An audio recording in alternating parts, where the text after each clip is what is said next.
राहुल गांधी के खिलाफ ही उतरे कांग्रेस के ही नेता। राहुल गांधी के साफ संकेत, इनको निकाल करके बाहर करो।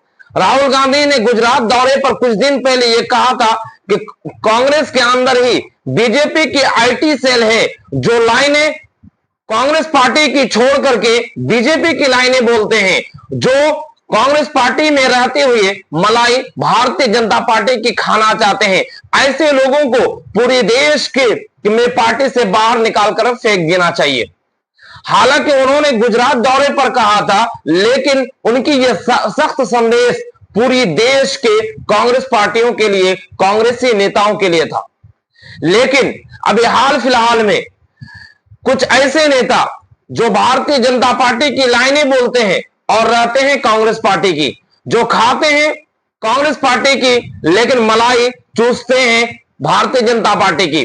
अभी पहलगाम हमले के बाद विदेश में एक सांसद की टीम भेजी जा रही है, जिस टीम के लिए पक्ष और विपक्ष की तरफ से मोदी सरकार ने एक टीम गठित किया है। लेकिन उस टीम के लिए कांग्रेस पार्टी को सीधे तौर पर एक चिट्ठी लिखी गई और उस चिट्ठी में कहा गया कि आप अपने सांसद को दीजिए और हम विदेश नीतियों के लिए हम भेजेंगे। जो नाम कांग्रेस पार्टी ने भारतीय जनता पार्टी को दिए, उसकी जगह छोड़ करके भारतीय जनता पार्टी ने कांग्रेस के कुछ ऐसे नेताओं को उन्होंने अपने लिस्ट में जोड़ दिया, जिसको देख करके और जो कांग्रेस पार्टी में रह करके भारतीय जनता पार्टी की लाइनें बोलते हैं, भारतीय जनता पार्टी के विचारधाराओं पर चलते हैं और राहुल गांधी और कांग्रेस पार्टी के खिलाफ उतरते हैं।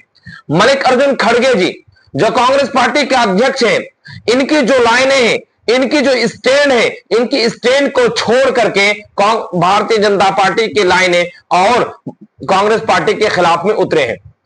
मैं बात कर रहा हूं, सबसे पहले आप थरूर को देख लीजिए। ये थरूर कांग्रेस पार्टी के एक शीर्ष नेता है और ये एक मंच में, जब मोदी सरकार एक मंच में कहा था कि ये गर्व की बात है कि इस मंच में थरूर जी भी है, और थरूर जी अब सीधा सीधा कांग्रेस पार्टी के खिलाफ में उतरे हैं, लेकिन है कांग्रेस पार्टी के अंदर, लेकिन लाइनें बोलते हैं बीजेपी की, स्टैंड लेते हैं भारतीय जनता पार्टी की, स्टैंड लेते हैं अमित शाह की, स्टैंड लेते हैं प्रधानमंत्री मोदी जी की। इसके अलावा एक सलमान खुर्शीद, ये सलमान खुर्शीद भारत के वो शीर्ष नेता है कांग्रेस पार्टी के, जिनको सिर्फ प्रधानमंत्री के सीट के अलावा हर वो मंत्री के पद दिया गया, और वो कितने बार सांसद बने, कितने बार विधायक बने, ये समझ से परे। लेकिन ये सलमान खुर्शीद अब सीधे सीधे तौर पर ये उनका मानना है कि क्या मैं विदेश नीतियों के लिए ना जाऊं, जो भारतीय जनता पार्टी ने टीम गठित किया है।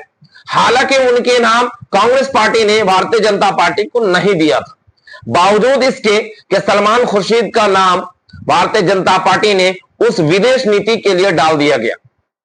अब सलमान खुर्शीद पूरे तौर पर कांग्रेस पार्टी के खिलाफ, राहुल गांधी के खिलाफ, मल्लिकार्जुन खड़गे जी के खिलाफ और पूरी उनकी जो स्टैंड होती है उस स्टैंड के खिलाफ काम कर रहे हैं। उसके अलावा एक नेता और है, पीजी चिदंबरम।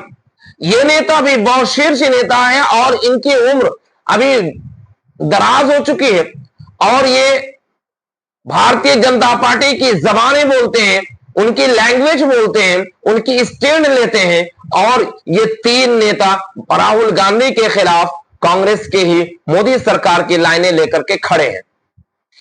अब सवाल यह पैदा होता है कि राहुल गांधी ने जो बातें गुजरात के अहमदाबाद में कहा था कि कांग्रेस पार्टी में कुछ ऐसे नेता है जो लाइनें बीजेपी की बोलते हैं, जिसकी वजह से मैं कई बार चुनाव हार जाता हूं, मेरे ही खिलाफ टीम गठित करते हैं, काम करते हैं भारतीय जनता पार्टी के लिए, गीत गाते हैं भारतीय जनता पार्टी के लिए, लेकिन उन्होंने कांग्रेस पार्टी का लिबादा ओढ़ करके रखा हुआ है। ऐसे लोगों को पार्टी से निष्कासित किया जाना चाहिए, ऐसे लोगों को फौरी तौर पर बाहर कर देना चाहिए। अब सवाल है कि कब तक बाहर करेंगे ऐसे लोगों को, जिसके जरिए से day by day Congress party कमजोर होती चली जा रही है। हालांकि जब से राहुल गांधी ने अपना बागडोर संभाला है, अपने नेतृत्व को उन्होंने अपने आप को मजबूत किया है, जब से वो एबीसी ओबीसी को साधने में जुटे हैं, तब से कांग्रेस पार्टी मजबूत होती जा रही है। लेकिन कुछ नेताओं की वजह से, कुछ अपने पार्टी में, कुछ अपने घर के दुश्मन की वजह से कमजोर होते चले जा रहे हैं। ऐसे लोगों को कब बाहर किया जाना चाहिए और कब बाहर करेंगे, यह सबसे बड़ा है। और अभी थरूर को लेकर के जो नीति बना रही है, और थरूर को लेकर भारतीय जनता पार्टी भी कांग्रेस को कमजोर करने के लिए जो रणनीति बना रही है, उस रणनीति को कांग्रेस पार्टी को समझना होगा। और उस समझ के बाद फिर उनको एक स्टैंड लेकर के या तो इनको पार्टी से निष्कासित करना होगा, या फिर उसको पार्टी में रहना है तो कांग्रेस पार्टी स्टैंड लेना है। कांग्रेस पार्टी की जो बातें हैं, उनकी जो लाइनें हैं, उनको स्वीकार करना है। लेकिन अभी थरूर जी स्वीकार करने के लिए तैयार नहीं है। अब देखने वाली बात है कि कांग्रेस पार्टी इसके लिए क्या स्टैंड लेते हैं। फिलहाल इस खबर में इतना ही।